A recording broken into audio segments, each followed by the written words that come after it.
trophy has a red and gold reflection. These guys are hungry for more. They want to build a dynasty here. Believe in each other. Fly around.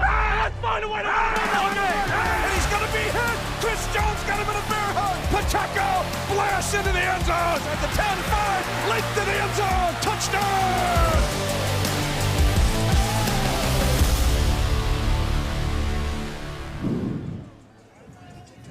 The Chiefs defeated Miami last week in what turned out to be the fourth coldest game in NFL history. And now in the divisional round for a sixth straight season, Kansas City will face an old foe with a spot in the AFC Championship game on the line. We are 2 hours from kickoff. You've waited all week for this very moment. It's finally here. It is time for football in Chiefs Kingdom. Let's do this. My name is Matt McMullen, joined by voice of the Chiefs, Mitch Holthus. This is Field Pass, presented by StorageMart.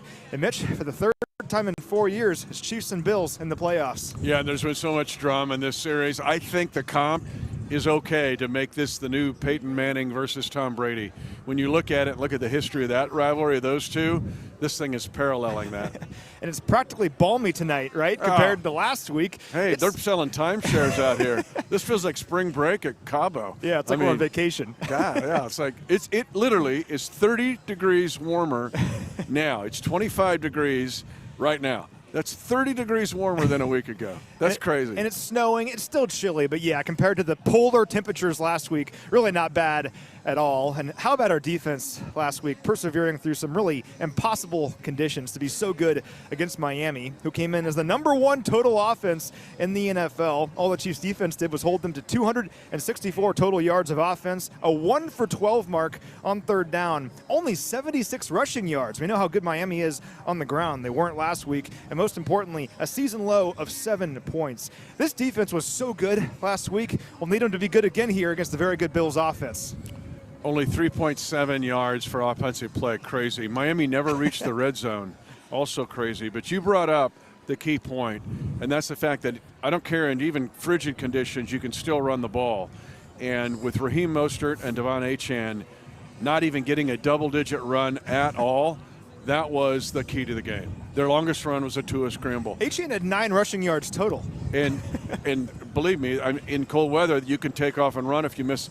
Their assignments for the Chiefs were outstanding. Their tackling was outstanding. It'll have to be even more so today. Well, this defense has been so good all year long. They finished the regular season as the #2 scoring defense in the NFL. And they haven't just been good. They've been consistently good all year. So including last week's game, they've now held the opposition under 24 total points in 16 of 18 games this season. Just so consistently good all year long. And that includes a strong game against the Bills back in week 14.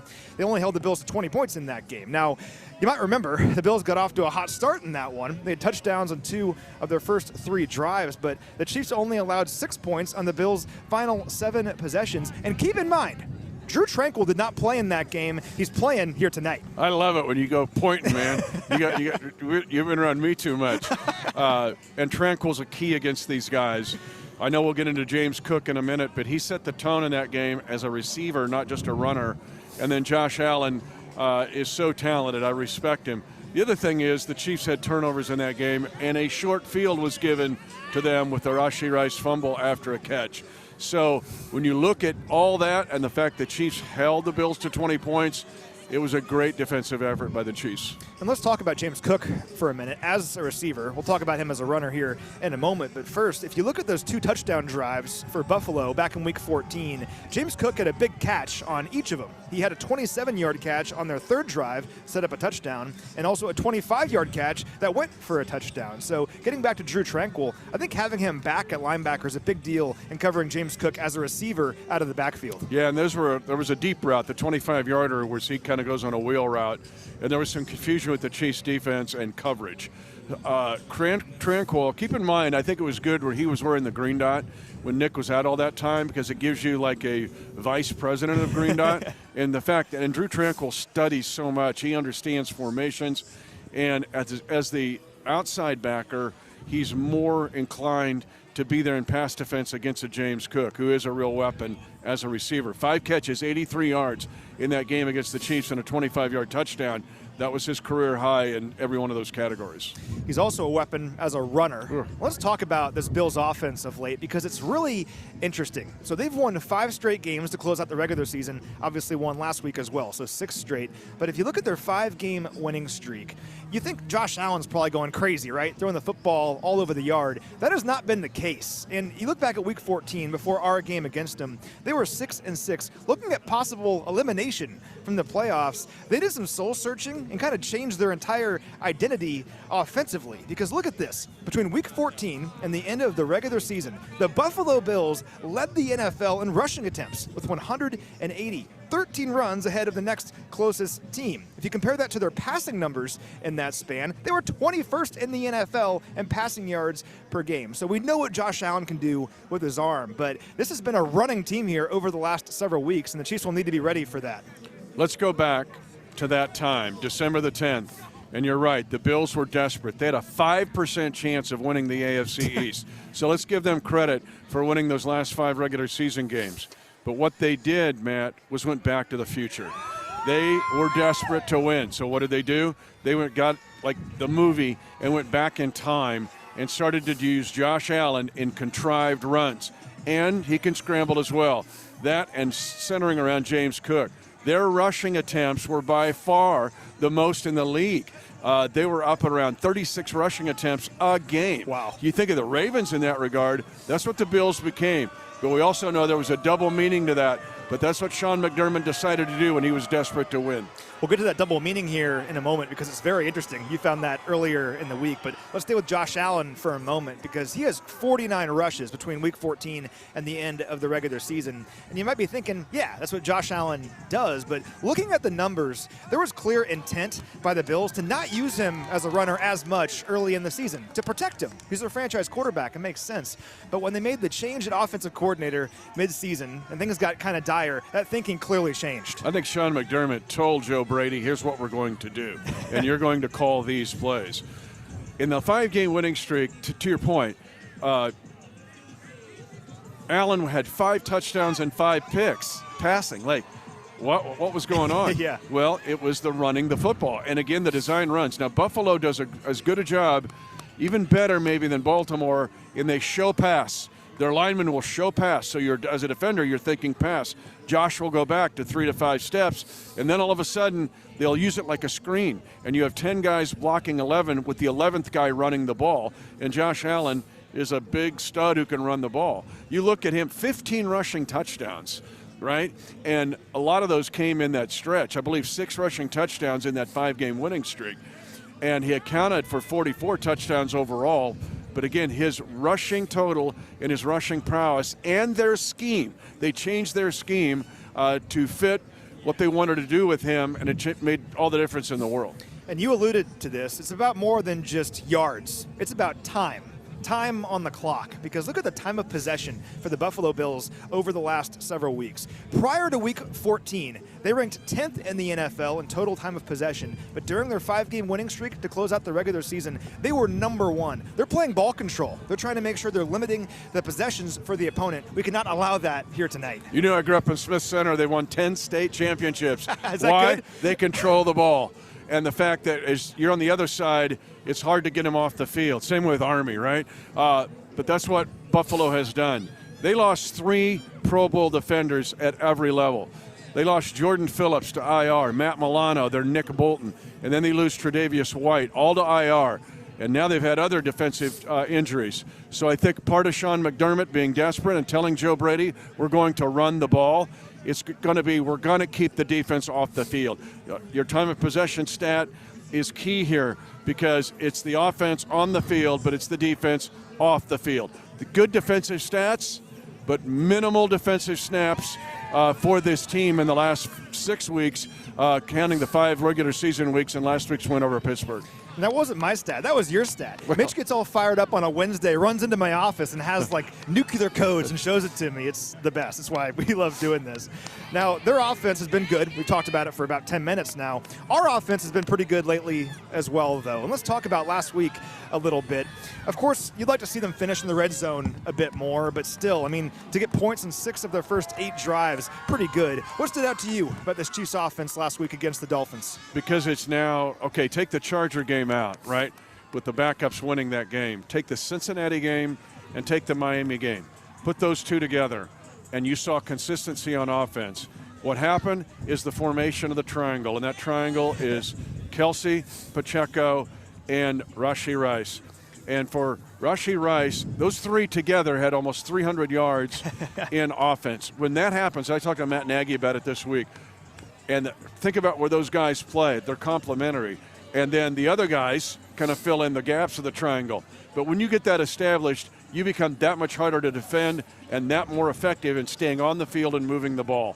That's what the Chiefs, and I fully expect it tonight, that triangle stays alive. I completely agree. You said just under 300 yards. It was 289 yards combined for them, to be exact. That was 71% of the Chiefs' offensive total. They also combined for 11 plays of double-digit yardage. And look at where they did most of their damage. It was the middle of the football field. And we're going to talk about the injuries Buffalo's currently facing here in a moment defensively. Those are in the middle of the football field as well. There's a great opportunity for the Chiefs' offense here tonight, I think, to find a lot of success over the middle of the field. That's the key. One sneaky thing the Bills did, it was in the offseason. In fact, I even had to be reminded about it this week, was Leslie Frazier was kind of said, hey, don't you kind of want to step away? And Sean McDermott took the defense over. And Sean McDermott cut his teeth on defense, coaching for Andy Reid in Philadelphia. This is his own team. They don't blitz a lot. They have blitzed Patrick Mahomes the fewest blitzes of percentages of any team in Patrick's career. So, to your point, you'll get spots on the field where guys will get open. Find the right spot, catch the ball, and here's where Kelsey and Pacheco as a receiver and Rice are most dangerous. Yards after catch. And all 3 of those, when you play a zone defense, find the right route. Sometimes you have to adjust it, catch the ball, and then get a chunk play on yak yards. It's not throwing the ball deep necessarily against the zone. You can hammer a zone, especially with the 3 guys that I mentioned. This Bills defense is banged up right now, but they've been resilient all year long. I'll give them that for sure. And for more on this group, I had a chance to catch up with Tracy Wolfson from CBS Sports earlier this week. All right, we're joined now by Tracy Wolfson from CBS Sports. She'll be on the sidelines for tonight's game. And Tracy, I want to ask you about this Bills defense. We talk a lot about the Bills offense, and for a good reason, but this defense has been really good during their winning streak. In your study for this game and just in the matchups you've covered for them this year, what stands out about this Bills defense? Resiliency. Honestly, they've dealt with a lot of injuries throughout this year. They lost Matt Milano, their best linebacker. They lost Tre'Davious White, their cornerback, who was coming back from the injury and really starting to play tremendous ball. Those are 2 huge names. They lost Daquan Jones. They got him back. But resiliency has been, I think, the key. Sean McDermott has taken over play calling this year for that defense, and he's added energy and life, and they love playing for him. And I think it's shown on the field, especially dealing with those injuries. And then you're coming into this game now with even more injuries. I was at that Buffalo game against Pittsburgh, and one guy after another left the field, whether it was Terrell Bernard with the ankle injury, and we saw Christian Benford, and Rasul Douglas was already out, and Taron Johnson dealing with a concussion. So there's a lot of question marks going into this game. They've ruled out a bunch of guys already. A lot of our game day decisions. We're going to see who's going to be out there, who's not come kickoff time. But I think they are certainly, no doubt, going to be playing shorthanded. You have a guy like A.J. Klein, who was on his way to Key West with his family and got a call off the couch, who led the team, in tackles last week. And they're going to have to ask him to do that as well. They've got a rookie at that linebacker position they're going to ask to step up as well. And so injuries are going to play a huge part in who's going to step up for the Buffalo Bills when it comes to the linebacker and the secondary positions. That remains to be seen. And as you know, that's really difficult going against Patrick Mahomes and this offense. And certainly, you need to cover Kelsey, and you need to worry about Mahomes scrambling and making plays. So having healthy guys out there at that linebacker position really is going to be huge for the Buffalo Bills. Well, that's my other part of this question for you. When you're looking at the Chiefs offense and maybe what went right for them last week against Miami, what are your expectations for the Chiefs offense here against this Bills defense, and how can they find success? Do the same thing. Let your defense win it for you. It's okay to punt. Just, play simple football. And I know that's hard to say when it comes to the Kansas City Chiefs and Andy Reid, but it's been working lately. And, don't turn the ball over. That's obvious, right? Everyone says that. Every team goes into the game saying, minimize the turnovers. Don't turn the ball over. Run the football. Isaiah Pacheco, he runs so hard. Just give him the ball, establish that run, let your line, help you in that. And then, it'll open up for the passing game. And certainly with Rashee Rice stepping up, you can't necessarily double Kelsey all the time. And other guys are slow. We saw McCole Hardman, who's been out a lot because of that hand injury. And he has such a rapport, one guy here, one guy there that you're not expecting to get out there and make a play. But I think it's simplify it, right? Just don't turn the ball over. Let Patrick make his plays with his legs. Run the football and then get it to the guys that you trust. And other than that, let your defense win it for you. They've been a championship defense all season long. Why think now that they're not going to play that way? So that's how I would go into it if I was the Kansas City Chiefs. Yeah, I completely agree. The offense was so efficient last week. Maybe you'd like to see them finish in the red zone a bit more, but still, they were going down the field every single drive, it seemed like, and getting points. So hopefully they can do it here again in this one. It'll be a challenge against a very resilient Bills defense. But once again, what a matchup here between the Chiefs and the Bills with so much on the line. Tracy, awesome stuff. Really appreciate your time. Appreciate it. Can't wait. All right, great stuff there from Tracy Wolfson. We just got the inactives for tonight's game. And Mitch, for the Chiefs, not a lot of surprises and some good news here for Kansas City. The ones people were probably wondering about. So Charles Omenihu and Willie Gay both popped up on the injury report yesterday. Charles with an illness and Willie Gay with a neck injury, both questionable coming in. They were both active tonight. So great news. Charles Omenihu, Willie Gay, both active here tonight. Also, Justin Ross was questionable coming in with a hamstring injury. He is active here tonight as well. The only guys that aren't active are the ones that we knew about already. So Derek Nottie, not going to play with a tricep injury, got hurt last week. And we'll have Mike Pennell, hopefully can kind of step into that role here tonight.